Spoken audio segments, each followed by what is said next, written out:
लक्ष्य ने सभी योजनाएं पहले से ही तैयार कर ली हैं। सबसे पहले लक्ष्य इस काम पर ध्यान देगा और यह सुनिश्चित करेगा कि मूलभूत बुनियादी ढांचे का निर्माण होते ही फरीदी जंगल अपने दम पर खड़ा हो सके।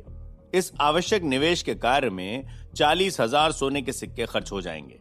इसके बाद लक्ष्य जादुई विरोधी मिट्टी की खुदाई करके बाजार से इसका लाभ उठाते हुए अपनी अर्थव्यवस्था को बढ़ाएगा और जैसे ही क्षेत्र की अर्थव्यवस्था में प्रतिदिन सुधार आने लगेगा, वो क्षेत्र को बड़ा करने पर काम करेगा। इसलिए सबसे पहले लक्ष्य को 40,000 सोने के सिक्कों का बंदोबस्त करने हेतु ध्यान केंद्रित करना होगा। लक्ष्य ने सोचा कि जैसे वो विद्यालय पहुंचेगा वैसे पैसे कमाने की तरफ ध्यान देने की शुरुआत कर देगा। कुल मिलाकर लक्ष्य की वापसी के दूसरे दिन मिश्रा महल में रात के भोजन के दौरान का माहौल काफी खुशनुमा रहा। भोजन के बाद जब लक्ष्य अपने कमरे में अकेला था, तब उसने फिर से एनलाइटनमेंट के स्क्रोल की तरफ ध्यान केंद्रित किया और उसे पढ़ने लगा। इसके अलावा लक्ष्य विद्यालय से जो भी जादुई सामग्रियां लेकर घर पहुंचा था, उनका इस्तेमाल करके उसने एक रिचार्जेबल रक्षात्मक जादुई अंगूठी तैयार की। इस अंगूठी के जरिए से जिस भी जादुई तंत्र मंत्र या श्राप का उपयोग किया जाएगा, वो लगातार हर बार फिर से इसमें समाता चला जाएगा। तो लक्ष्य ने पूरी रात एकांत में कड़ी मेहनत सहित जादुई विद्या और शोधों की ओर ध्यान केंद्रित करते हुए बिताई। अगली सुबह 9 बजे के समय पर योजना के अनुसार ही लक्ष्य के पिताजी का अंतिम संस्कार किया गया। जैसे ही चिता को आग दी गई, पादरी और पंडितों ने उनके साथ बिताए गए कुछ अंतिम पलों की बातें सभी अन्य मौजूद व्यक्तियों से की। फिर घर के बड़े बेटे ब्रजेश ने अपने पिता के बारे में कुछ अच्छी बातें कहीं। इस प्रकार सारा मामला निपटाया गया। जल्द ही ईस्ट कोव जादुई विद्यालय का तांगा भी तैयार कर दिया गया। सौभाग्यवश तांगे वाला एक बोधगम्य व्यक्ति निकला, तो जब उसने हमला होते देखा था तब वो छुपकर अपनी जान बचाने में सफल रहा। ललिता जी और मालिनी ने रात को ही सारी तैयारी कर ली थी। अभी वे अपने अपने कमरे में छोटा मोटा सामान बांध रही हैं। इसी बीच ब्रजेश और चिराग चौक के आंगन में लक्ष्य को अलविदा कहने को खड़े हैं। जब तीनों भाई दोनों महिलाओं के आने का इंतजार कर रहे थे, तब लक्ष्य ने चिराग की ओर वही जादुई अंगूठी बढ़ाई जिसे उसने रात को बनाया था। लक्ष्य चिराग को यह तोहफा जाने से पहले देना चाहता था। लक्ष्य उंगली में अंगूठी थामे चिराग की ओर देखते हुए कहने लगा, ये एक रक्षात्मक जादुई अंगूठी है। इसे अपने बाएं हाथ की तर्जनी मतलब पहली उंगली में पहनना। जब भी जादुई तंत्र मंत्र का इस्तेमाल करना हो तो अंगूठे से अंगूठी की सतह की ओर जोर से दबा देना। उसके बाद ये अपना काम शुरू कर देगी। लक्ष्य ने इस अंगूठी को मृथिल से बनाया है। भले ही देखने में ये काफी साधारण लग रही है, लेकिन इसकी आंतरिक कार्यप्रणाली पेचीदा और जटिल है।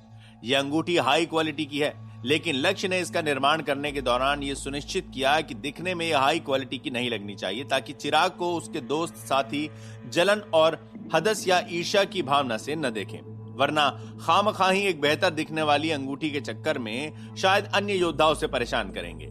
जब लक्ष्य ने चिराग से जादुई अंगूठी की बात कही, उसी समय उसकी आंखें चौंधिया गईं। उसने खुशी खुशी लक्ष्य द्वारा दिया गया ये उपहार स्वीकार किया। फिर उसने ठीक उसी तरह से उस अंगूठी को पहन लिया जैसे लक्ष्य ने उससे पहनने को कहा था। अंगूठी सटीकता के साथ उसकी उंगली पर बैठ गई, न अधिक ढीली न अधिक टाइट। एक पल के लिए भी चिराग की नजर न अंगूठी की चमक दमक से दूर हुई और न ही उसके चेहरे पर झलकती हुई मुस्कान उसके लबों से छटी। एक बार जादुई तंत्र मंत्र का उपयोग करके देख लो, लक्ष्य ने चिराग की ओर देखते हुए कहा। लक्ष्य की बात सुनते ही चिराग ने ठीक वैसा ही किया जैसा लक्ष्य ने उससे कहा था। उसने अपने अंगूठे से अंगूठी की सतह को जोर से दबा दिया और तुरंत ही उसका सारा शरीर एक मध्यम चमकती हुई रोशनी की किरणों के सहारे से ढक गया।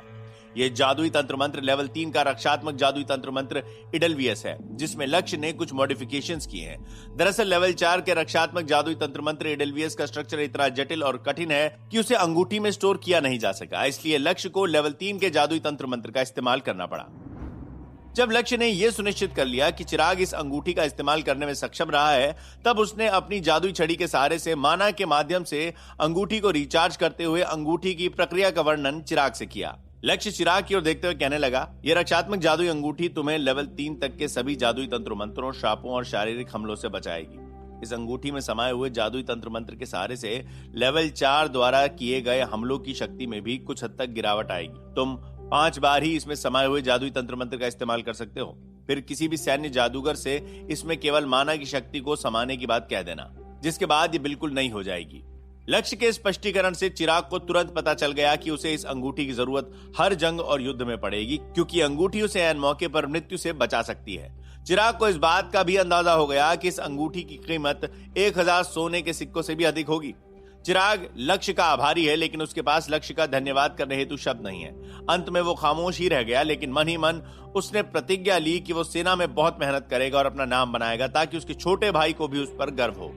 इस बीच ब्रजेश अपने दोनों भाइयों को किनारे पर खड़ा होकर देख रहा है। उसकी नजर चिराग की उंगली पर टिकी हुई अंगूठी पर है और उसकी आंखों में ईर्ष्या की भावना झलक रही है। साथ ही उसे इस बात का भी एहसास है कि अतीत में उसने लक्ष्य को बहुत सताया है, इसलिए उसे लक्ष्य से न उपहार पाने की उम्मीद करनी चाहिए और न ही सम्मान। मगर अगले ही पल ब्रजेश आश्चर्यचकित रह गया जब उसने देखा कि लक्ष्य ने उसकी ओर भी एक अंगूठी बढ़ाई है और ये अंगूठी चिराग की अंगूठी समान ही है। लक्ष्य ब्रजेश की ओर देखते हुए कहने लगा, अतीत में जो कुछ भी हुआ उसे बदला नहीं जा सकता और न इस सत्य को बदला जा सकता है कि तुम चिराग और मेरे बड़े भाई हो। ये वैसी अंगूठी है जैसी मैंने चिराग को दी है और बिल्कुल वैसे ही काम करेगी। लक्ष्य का इरादा ब्रजेश को उपहार देकर उसे खुश करने का नहीं है।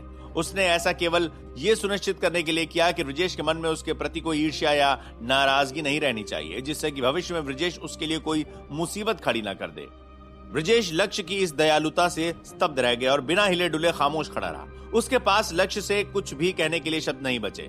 उसे वह अंगूठी पाने की लालसा भी हो रही है, लेकिन उसे इस बात का डर भी है कि कहीं लक्ष्य जादुई शक्ति के सहारे से उस पर कोई शरारती दांव न चल दे। इसलिए ब्रजेश लक्ष्य से अंगूठी लेने में थोड़ा झिझक रहा है। चिराग ने जब यह देखा कि ब्रजेश को अपने ही भाई पर भरोसा नहीं, तब वो ब्रजेश से थोड़ा चिढ़ गया और उसने नाराजगी जताते हुए ब्रजेश की ओर देखकर कड़े स्वर में कहा, ओहो, अब ले भी लो अंगूठी, इसके लिए कोई शुभ मुहूर्त निकलवाओगे क्या? अचानक ये ब्रजेश अपने अजीबोगरीब विचारों के जाल से बाहर निकला और उसने झट से वो अंगूठी लक्ष्य के हाथ से खींच ली। उसे यह डर था कि शायद लक्ष्य उससे अंगूठी वापस ले लेगा। लक्ष्य के पास ब्रजेश के व्यवहार का मनोरंजन करने का समय नहीं है, इसलिए जैसे ब्रजेश ने लक्ष्य से अंगूठी ली, लक्ष्य उससे कुछ कदम दूर हट गया। जब ब्रजेश ने लक्ष्य के इस ठंडे व्यवहार को महसूस किया तो अचानक ही उसे अपनी संकीर्णता पर शर्मिंदगी होने लगी। क्या मैं अतीत में तुम्हारे साथ बहुत अधिक क्रूर रहा हूं? ब्रजेश ने लक्ष्य की ओर देखते हुए अचानक ही प्रश्न किया। तभी हल्की हल्की सी बर्फ गिरने लगी और वातावरण में कपकपी भरी सर्दी छा गई। ठंडी हवाओं के झोंकों ने चौक में मौजूद लोगों की हालत खराब कर दी। उसी समय ललिता और मालिनी जी भी तैयार होकर सारा सामान लेकर महल से बाहर निकलकर आंगन में पहुंचे और ठंडी हवाओं के कारण कांपने लगे। जब लक्ष्य ने अपनी मां और बहन को देखा तो उसे महसूस हुआ कि उन दोनों ने जो कपड़े पहने हुए हैं वे भले ही दिखने में मोटे लग रहे हैं, लेकिन उन्हें दक्षिणी भाग के सूती से बनाया गया है। कारणवश उन्हें इन कपड़ों में ठंड से राहत नहीं मिलने वाली। ऐसे कपड़ों का मूल्य 5 या 6 चांदी के सिक्कों से अधिक नहीं होगा। कोव गांव में थोड़े अधिक संपन्न व्यापारियों के परिवारों के सदस्य भी इससे अधिक बेहतर कपड़े पहनते हैं। लक्ष्य ने जब उनके कपड़ों को देखा तो उसे इस बात का भी अंदाजा हुआ कि तांगे वाले के कपड़े भी उनके कपड़ों से बेहतर हैं, जबकि वो दोनों महिलाएं तो नाम ही सही लेकिन रिश्ते में उसके पिता की पत्नी और बेटी लगती थीं। मगर फिर भी उनकी ऐसी दुर्गति कैसे? लाजमी है कि यह भी ब्रजेश का ही किया धरा है। लक्ष्य भौं चढ़ाकर ब्रजेश की ओर देखने लगा। लक्ष्य वास्तव में अब उससे कुछ और कहने की जहमत नहीं उठाना चाहता। लक्ष्य ने सोचा कि अब इन सभी बातों को भूल जाना ही बेहतर है और उसकी मां और बहन किसी भी हाल में इस महल में कदम नहीं रखने वाले। लक्ष्य ने मनी मन कहा, जब हम तीनों कोव गांव पहुंचेंगे तब मैं अपनी दीदी और मां के लिए कपड़े खरीदूंगा ताकि उन्हें इस ठंड से राहत मिले। 100 सोने के सिक्के भी यदि खर्च हुए तो क्या ही दिक्कत है। ब्रजेश ने खुद पर लक्ष्य की पैनी नजर को महसूस किया और कुछ कहने के लिए उसके लब हिलने लगे, लेकिन उसके मुंह से आवाज नहीं निकली। अपने पूरे जीवन काल में ब्रजेश पहली बार इतना शर्मिंदा महसूस कर रहा है। उसे ऐसा लगने लगा कि वो किसी अंधेरे गड्ढे में अपना चेहरा छुपाकर वहीं बैठा रहे या फिर खुद गड्ढा खोदकर उसी गड्ढे में दुबक कर छुप कर बैठ जाए। माँ, दीदी, चलिए तांगे में बैठ जाते हैं, लक्ष्य ने विनम्र स्वर में कहा। ईस्ट कोव जादुई विद्यालय के तांगे में एक ऐसा जादुई यंत्र लगा हुआ है जो सर्दी के मौसम में तांगे को गर्म रखने का काम करता है और गर्मी के मौसम में तांगे को ठंडा। दोनों महिलाएं ठिठुरते कांपते हुए तेजी से तांगे की ओर बढ़ी। जैसे ही उन्होंने तांगे में कदम रखा, तांगे के भीतर मौजूद जादुई दृश्यों को देख वो दोनों काफी चौंक गईं। लक्ष्य ने हाथ के इशारे से चिराग को अलविदा कहा, फिर वो भी तांगे में बैठ गया। जैसे ही सभी लोग आराम से तांगे में बैठे, तांगे वाले की चाबुक की आवाज और घोड़ों की आवाज एक साथ ही सुनाई दी। फिर तांगा तेज गति के साथ किले के मुख्य द्वार से बाहर निकल गया। महल के चौक में खड़ा चिराग इस शानदार नीले तांगे को तब तक देखता रहा जब तक धीरे धीरे उसकी आंखों से तांगा ओझल नहीं हुआ। चिराग ने एक लंबी गहरी सांस ली और फिर अपने पास ही खड़े बड़े भाई ब्रजेश की ओर देखने लगा। ब्रजेश, मैं नहीं जानता कि तुमने इस बात पर गौर किया है या नहीं, लेकिन इतना तो स्पष्ट रूप से तय है कि देर सवेर ही सही, मगर पूरे फौलाद की दुनिया में लक्ष्य का नाम फैलेगा जरूर। उसके नाम के साथ साथ हमारे परिवार का नाम भी ऊंचा होगा। अगर तुम्हें इसी महल की 4 दीवारी में अपनी पूरी जिंदगी गुजारनी है तो शौक से मेरी बात को नजरअंदाज कर देना, लेकिन यदि तुम अपनी जिंदगी में ऊंचा उठना चाहते हो दुनिया को देखना चाहते हो तो तुम्हें लक्ष्य के साथ अपने रिश्ते को बेहतर बनाना चाहिए। चिराग पिछले 2 दिनों में यह बात बखूबी समझ गया कि लक्ष्य अत्यंत शक्तिशाली है, क्योंकि सेना में लक्ष्य की उम्र के जितने भी लोग हैं उनमें और लक्ष्य में जमीन आसमान का अंतर है। अपनी बात कहते ही चिराग चुपचाप महल के भीतर चला गया। क्या ब्रजेश को समझ आएगी चिराग की बात? किस तरह से लक्ष्य अपनी मां और बहन का ख्याल रखेगा?